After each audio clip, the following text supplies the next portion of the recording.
Oh, boy. Celebrity, true or false? You can't handle the truth. That's all we got. We're low budget. That's all we have. Wow. Did you ever work with Jack Nicholson? No, but it's funny. On the flight out to L.A., they had The Shining on the movie selection. So Did you use it? Did you hit it? I watched The Shining. I hadn't seen it in a while.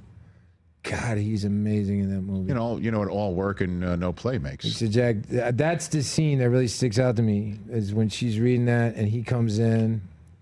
Oh my God! And she's got the best. She's trying to keep him away. That's one of the best scenes I've ever seen. Well, I mean that she realizes all the writing that he's done at the typewriter this entire time in the snow is the same sentence. Yeah. I imagine you would want to work with somebody like Kubrick, or you heard how meticulous he was as a. Oh, I don't care if you're meticulous to an end, then I'll work with you. Okay. I don't mind meticulousness. I mean, I've heard stories about how extreme it was, but I just think he's one of the greatest filmmakers ever. I love it. You chose The Shining on a flight. Wow. Yeah, that's good. It's better. Would you have chosen that if you were sitting by yourself in a hotel room in the snow, though? Would you have chosen that? Oh gosh, you know what I mean? That's an interesting point. Yeah, it's fine if you're on a plane. Yeah. All right, here first up, true or false, Michael Shannon? Your first movie was Groundhog Day, and you learned a lot from watching Bill Murray improvise much of his dialogue. That's true.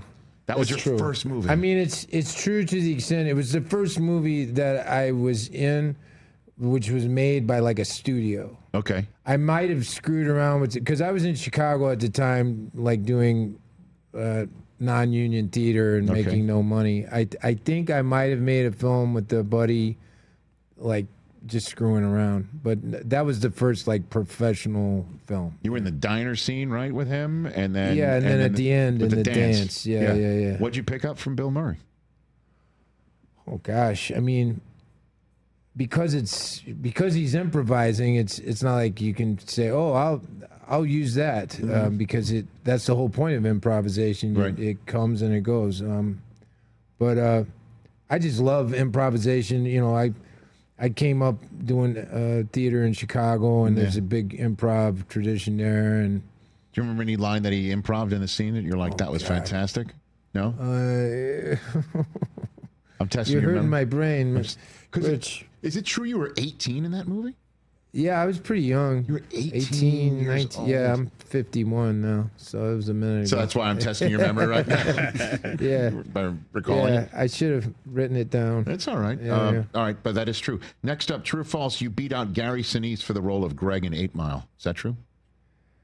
Oh, did they say that because the character's name is? I don't know.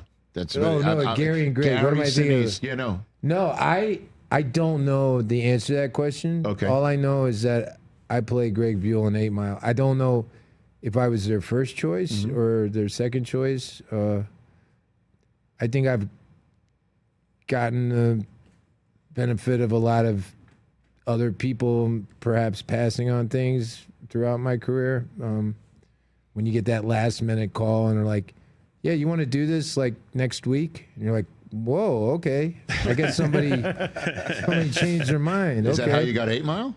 I can't Maybe remember. you beat him out. Who knows, Michael? I can't beat out Gib. What are you talking about? I don't know. I mean, Lieutenant Dan, come on.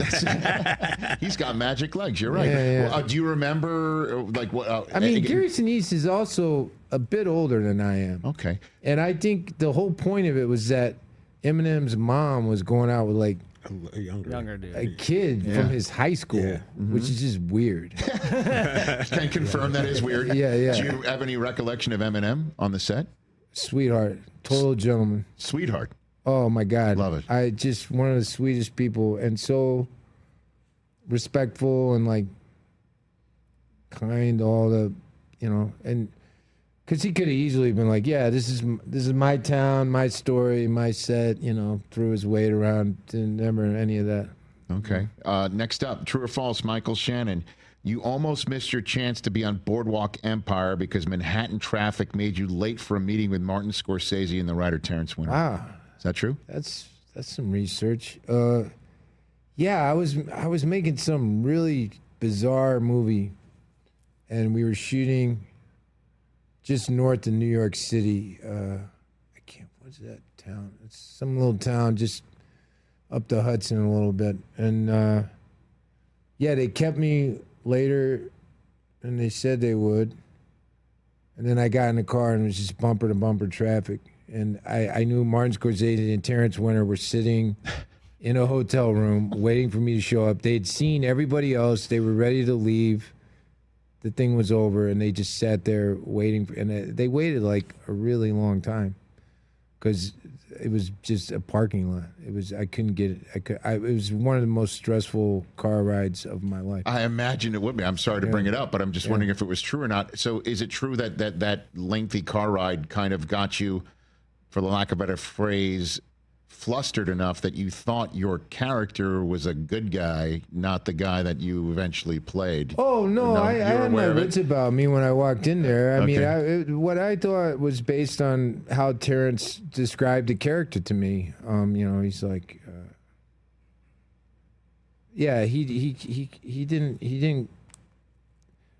didn't quite fill me all the way in. But that's the way it is with TV. Things start and then they change, and then people have ideas and So you had no idea how dark your character really was when you took the role? I thought when that started happening that eventually he would have some sort of reawakening or epiphany and go back to. It seemed like it would be that kind of journey of falling and rising back up, but he just kept falling. Yes, he sort of is. By the way, anybody who watches that show can confirm he kept falling. There's no doubt about that. Yeah. Next up, true or false, when Shape of Water won the Oscar for Best Picture, you were watching on TV at a Chicago bar. That's true. Yeah, there's a photograph of that. But I think... Oh, there it is, actually. Yeah, all right. I think what's important to acknowledge is that I wasn't at the bar because I love beer. I was at the bar because I had directed a play in Chicago, and that was the closing night of the play, and I hadn't been able to see it like the entire run, and I felt my poor cast. It was a really big cast. Mm-hmm. They had been doing a play throughout the winter through very inclement weather, blizzards, ice. I mean, they all got sick. I was like, these people are heroic, so I wanted to be there for closing night and thank them for their service. And it just happened to coincide with the night that the Oscars were. And so you just went to the bar and just said, that's where what you don't see in that picture is the rest of the cast. Okay, so that was the party after the performance. Because at present in the national... No, I didn't go see the play and then go to the bar by myself. We were all there. At present in the National Football League, the quarterback Joe Flacco says he used to look at guys by themselves, sitting there eating by themselves, and think it was sad. Now that he has children, he thinks that that's actually blissful. Paradise. Yeah, that's what he's saying right now. So. I see.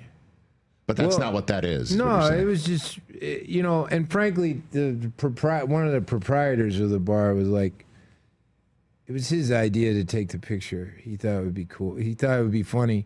I didn't think at the time when he took it that I would be talking about it for the next decade of my life. But that's how it is in this business. That's what I'm saying. You play generals, you get generals out, you're like, yay, wow, what a great part. And then 10 years later, you're signing Fungo dolls. Like, why did I do this?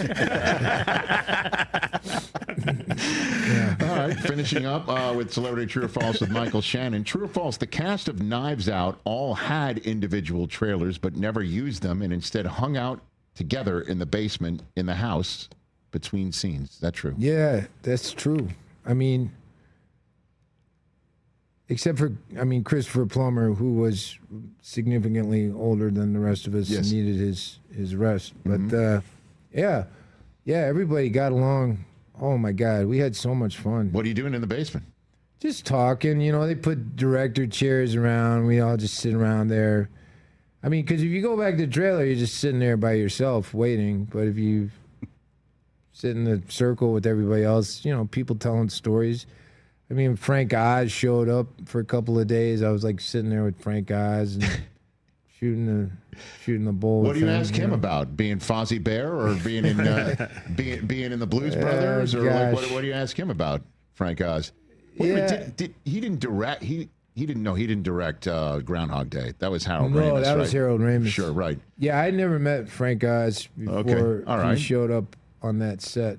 But I mean, I hear this and I think maybe you're playing Twister with Daniel Craig or something like that, and like board games in the basement or something. I mean, there were no games. There was I think there was a pool table down there. Yeah, there was a pool table. Who was the down there. best in the cast and pool? I mean, nobody was. That's why it's called Knives Out. It's not called Q Sticks Out. Okay, very good. It's not the Hustler. Last one for you. True or false? During one of your performances on Broadway, an audience member once vomited from the balcony into the orchestra section. Yeah, that was the first time I was on Broadway. This play called Grace that I did with Paul Rudd. Oh. And my ex-wife, Kate, and Ed Asner. It was the four of us. Okay. And you're all on stage and something happened? Yeah, we were doing a scene. There was this scene where me and Paul and Kate are having dinner, and it's a pretty heavy scene, and it's kind of dense, and there's a lot of complicated dialogue in it. It takes a lot of concentration, and there was some commotion going on in the audience. And I started getting frustrated. I was like, what? I'm literally talking about, I have this speech about space and how it's so quiet out in space. And as I'm doing this speech, there's somebody out there like, I'm like, this isn't working. So then I go off stage, and one of the stage managers is right there. And I said, what's going on out there? And he's like, somebody just threw up. Somebody threw up in the balcony. And they went into the orchestra and went down. I was like, "Oh my God!" And then I felt guilty for getting frustrated. Yes, but you're an actor. You're a professional, and somebody's, that's it. Yeah, you prefer, just hushed attention. Of course, yes, and that no one's vomiting on top of anybody. I mean, that's a heck of an orchestra seat. Yeah.